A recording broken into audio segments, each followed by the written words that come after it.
Hello, so today I'm doing trees.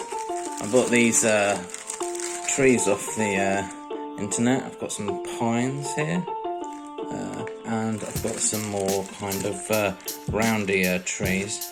And as you can see, they've got a they've got a spiked bottom. Well, this one doesn't. I think I've cut that one off already. But most of them have got a spiked bottom from stabbing into a soft bed.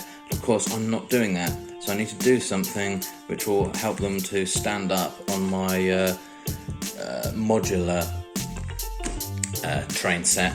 And so my solution is clay. I'll build up little clay bases, leave that to dry, and then paint them and flock them with mud looking stuff. Muddish flock, whatever the term is. Yeah, so let's give it a go. Hi, this is me from the future doing the editing. I'm realising now I didn't specifically mention that I cut the spikes off the bottom and just used a pair of scissors and just chopped them off first. Otherwise, they'd have been sort of ridiculously too tall, because obviously the spikes are supposed to stick through your base. I've done all the pines so far.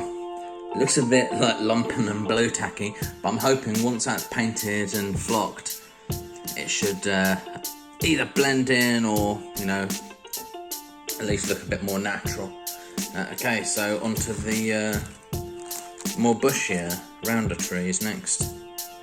Great, I've done all of my trees now, and you know what?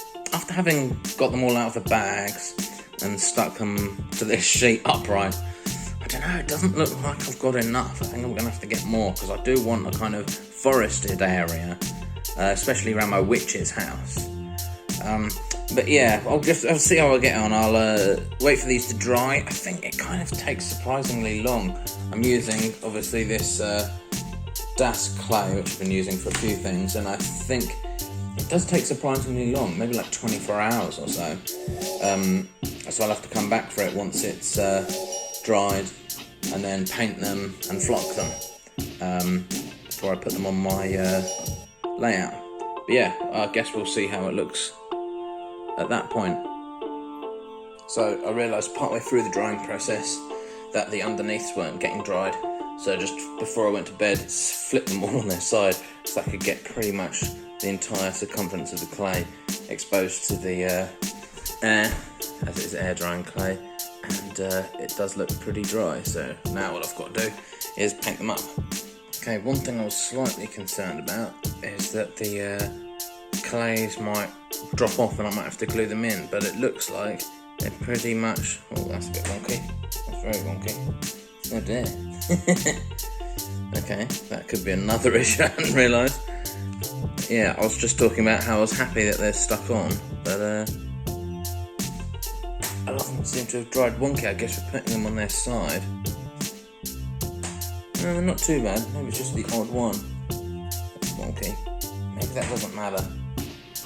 We'll have to see how it looks once they're all sort of next to each other and standing up. I guess it will give a bit of variation. We'll see. Anyway, that's one thing. I have to get on to painting it now. Okay, well, I've done a bunch of them now, and as I've been painting them, that gentle pressure with the brush has been loosening them a little bit, so they're not quite as strong as I thought they were. So I have to be very careful not to press down too hard, and maybe I will end up having to glue them. Anyway, but I'll carry on. Okay, I've done all of the painting on one side now, and then I'll wait for that to dry, flip them over, do the other side. Something I did notice is that the larger the blob of clay on the bottom, the more loose it became when I painted it, like the less well it's stuck onto the thing, and also the smaller blobs look better anyway. So if you guys are intending to do this at home, I'd advise the smaller the blob of clay the better, because the better it looks, the better it works. At least in the stages I've done so far. Alright, that side's dried, so I've flipped them over, and now ready to paint on this side. There, painted the other sides now.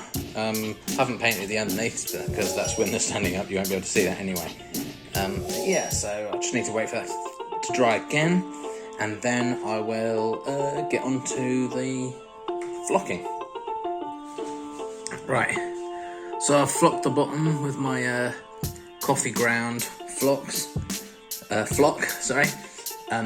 you want to see how I did that, there is another video on my channel where I talk about how to make coffee grounds into flock for basically no money, which is awesome, and it looks pretty good too. Obviously it hasn't dried yet, and it often dries a little bit darker than it looks now. I still think it looks pretty good. It looks like little mounds of earth which the trees are sort of sprouting up from. Hopefully it will look pretty good once I get it onto my layout. Yeah, and obviously I've got to wait for it to dry now. That's the thing about model making, is there is a lot of waiting for things to dry. A lot of it. Which means I guess I can get on with something else. Anyway, we'll use the magic of editing to fast forward through that time for you guys. And you'll be able to see what they kind of look like next to the other things I've got on my very limited layout in a second. Ah, yes. The now legendary layout with the trees intact, the forest and the witch's house inside it, and the train cutting through. It's kind of turned out really nice, actually. I might need to get some more trees for the rest of the layout, but I think that looks pretty good so far. Could do with maybe some bushes and some other things to make it look a bit more forest-like, and maybe some could do some outcroppings of rocks or some things like that. We'll have to see, but I'm pretty pleased with how that's looking.